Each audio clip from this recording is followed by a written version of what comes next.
In Southeast Asia, a motorcycle is more than a vehicle. It is a taxi, a delivery truck, a family car, a way to get to school, and sometimes, an entire family's transportation system. In cities like Jakarta, Bangkok, Hanoi, and Manila, millions of motorcycles move through streets every single day. But here's the strange part. This isn't simply because Southeast Asians like motorcycles. There is something much bigger happening. Because across this region, the motorcycle became the perfect answer to a very specific combination of problems. Cheap, small, fast, and incredibly easy to use. So, why did Southeast Asia become the motorcycle capital of the world? Imagine you live in a crowded Southeast Asian city. You need to go to work. The distance is only 6 miles. That sounds easy, until you realize the road is packed.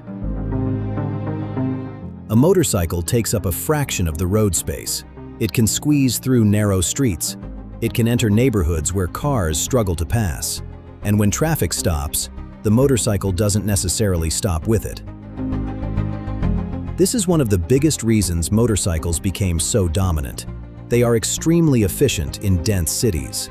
One car might transport 4 people, but it can occupy several times more road space than a motorcycle. And when millions of people need to move every day, that difference becomes enormous. But traffic isn't the only reason. There's another problem: money.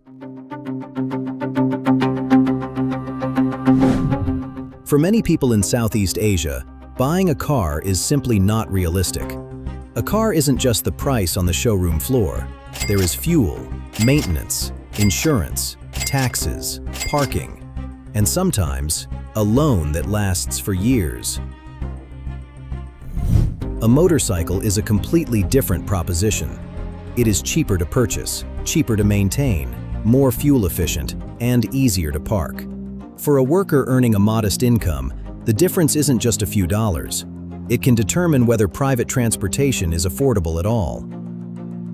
And this created an interesting economic relationship. The motorcycle didn't need people to become rich. It only needed them to earn just enough to afford one. As Southeast Asian economies grew, millions of people entered the middle class. And one of their first major purchases wasn't necessarily a car. It was often a motorcycle.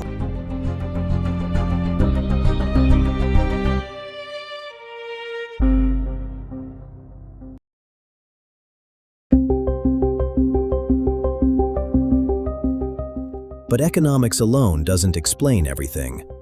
Look at the geography. Southeast Asia contains enormous megacities, but also millions of smaller roads, alleys, villages, islands, and densely packed neighborhoods. In many places, roads weren't designed around large private vehicles. Instead, you find narrow streets, crowded markets, small shops, and chaotic intersections. A motorcycle fits into this environment almost perfectly. A car needs infrastructure designed to accommodate it. A motorcycle needs much less, and this created a feedback loop. More motorcycles meant cities became accustomed to motorcycles. Businesses adapted, parking adapted, roads adapted, delivery services adapted, and eventually, an entire economy developed around 2 wheels. But there is another reason this happened, and it has almost nothing to do with roads. It has to do with public transportation. Imagine a city of 10 million people. Building a perfect public transportation system for everyone is incredibly difficult. But even the best transportation system has a problem. It can't take you everywhere. A train can take you to a station. A bus can take you along a route. But what happens after that? You still need to reach your house. This is known as the last mile problem, and motorcycles are exceptionally good at solving it. A motorcycle can travel from a major road into a tiny neighborhood, down a narrow street, and stop directly in front of someone's house.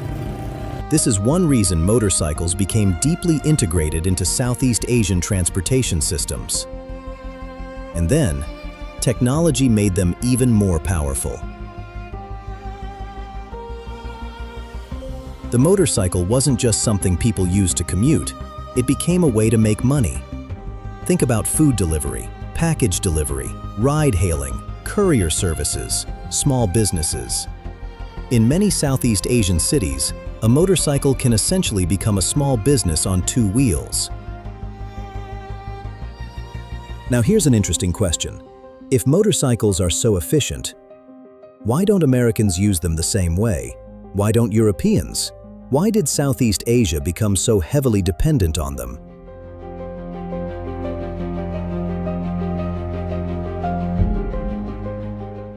Different regions developed different transportation systems. In the United States, cities expanded around cars, wide roads, large parking lots, suburbs, long distances.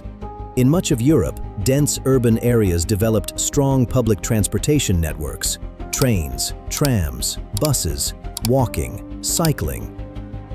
But many Southeast Asian cities experienced explosive population growth during the age of mass motorization. Cities expanded rapidly. Millions of people moved from rural areas into urban centers. Roads became crowded, public transportation struggled to keep up, and the motorcycle filled the gap. It wasn't necessarily the original plan, it was simply the most practical solution available.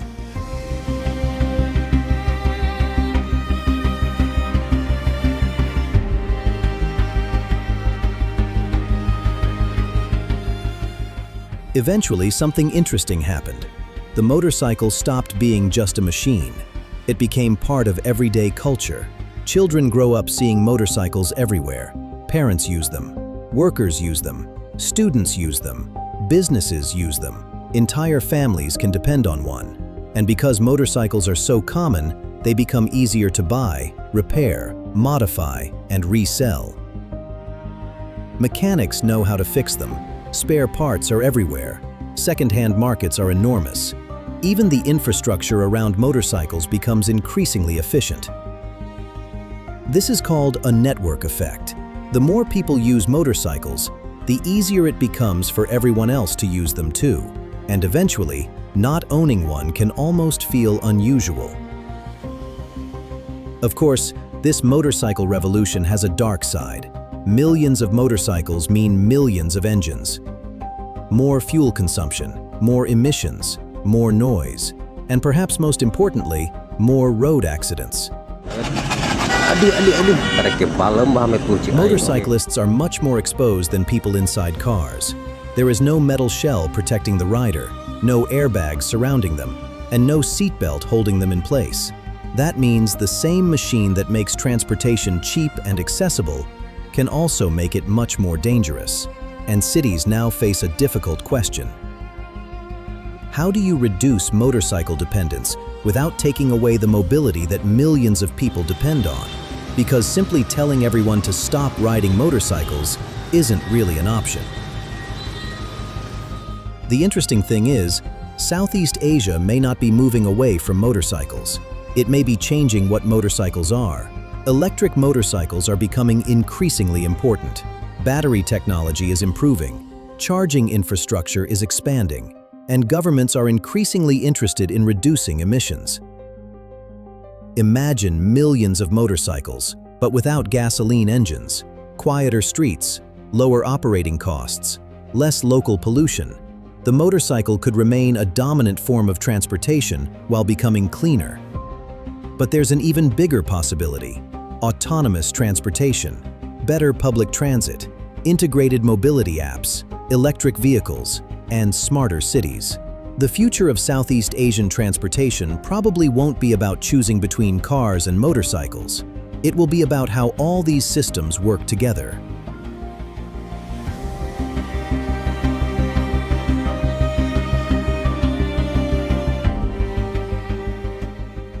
So why does Southeast Asia have so many motorcycles? Not because people simply prefer two wheels. The motorcycle succeeded because it solved a problem. It was cheap enough for millions of people, small enough for crowded cities, efficient enough for terrible traffic, flexible enough to reach places public transportation couldn't, and useful enough to become a source of income.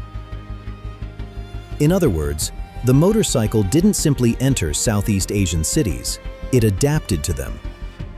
And the cities adapted back.